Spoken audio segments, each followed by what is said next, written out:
20 years. 20 years of Pokemon. From the Game Boy games, to the card games, to the anime. Pokemon has never ceased to make us smile over these past 20 years. It's actually hard to believe that I grew up with such an amazing franchise since I was 8 years old. Wow, I feel old. With all the games, anime, and merchandise spanning across the globe, how did this amazing franchise start? Let's go over the history of Pokemon to start off this series. Anime America proudly presents Pokemon Month.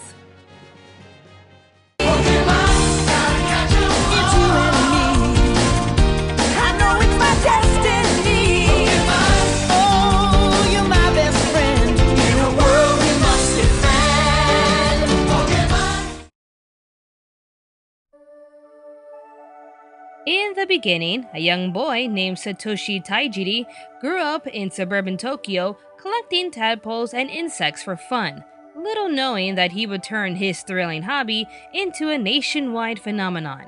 With the help of Ken Sugimori and other friends, Taijiri formed Game Freak, and much later the design studio known as Creatures. When Taijiri discovered the Game Boy and the Game Boy Link cable, it gave him the images of insects traveling along the wires. Taijiri was also heavily influenced by the Ultraman fantasy TV show Ultra 7, in which the protagonist used giant monsters contained within small capsules to help him fight. Together, these two sources gave him the idea for a new game called Capsule Monsters. After several attempts at pitching the idea to the company Nintendo, Taijiri's new friend Shigeru Miyamoto pitched it to the company, and Nintendo began to fund the project, spending 6 years developing the games that would become a worldwide sensation. However, due to trademarking issues, the name Capsule Monsters was changed to Pocket Monsters. The project was so deep in design and programming, Game Freak nearly went bankrupt. 5 of their employees quit, and Taijiri worked many unpaid days just to get his dream project off the ground. On February 27, 1996, the first Pokemon games, Pokemon Red and Green, came to the Nintendo Game Boy system in Japan. Satoshi Taijiri's ultimate dream had finally come to fulfillment, as he could share his childhood passion to everyone of all ages. Anyone could grab the games to catch, train, and trade 151 creatures to become Pokemon Masters. At first, the games were selling pretty well, but once some players discovered Mew in the games, the magazine Koto Koto announced a legendary Pokemon offer to distribute Mew to 20 entrants. The contest received 78,000 entrants, and the sales of the Pokemon games quickly increased. The sudden increase in sales prompted Nintendo to release Pokemon Blue, the follow-up Red and Green, which had better sounds and graphics. The trading card games came right after the Game Boy games and was developed by Media Factory with its own set of rules. The first set of cards were released on October 20th, 1996, containing 102 cards and became amazingly popular. The rise in popularity from the games and cards led to a few manga adaptations, until finally, on April 1st, 1997, the Pokemon anime aired in Japan, starring Pokemon Master in Training Satoshi, after the creator Satoshi Taijiri. The English dub would then name the main character to Ash Ketchum, and this is probably the only name change I kinda like for English dubs. With Pokemon's success in Japan, the anime and games made their way to North American audiences.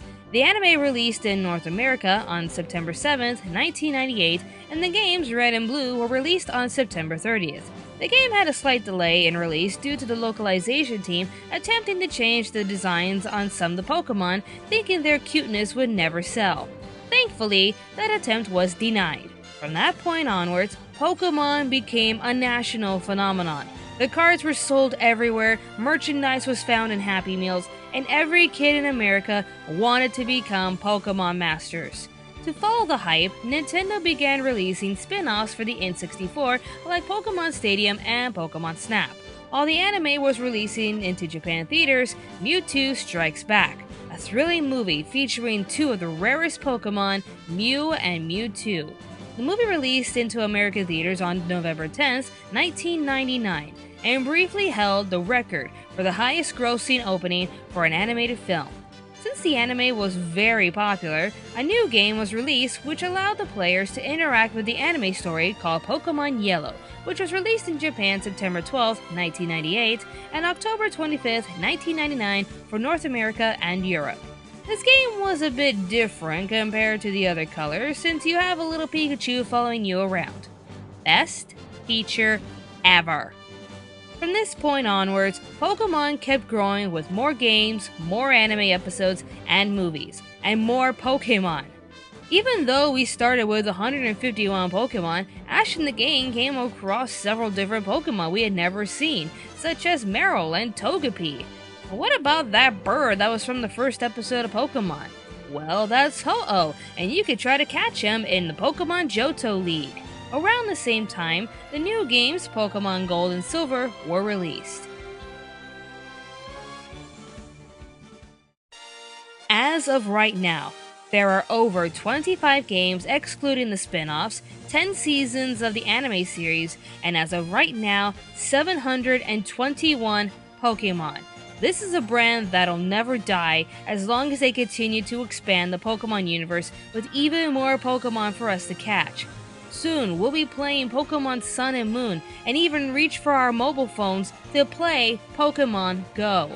This beloved franchise has stayed in our hearts for 20 years, and I believe it can keep going with how much we love Pokemon and how many memories we made with them.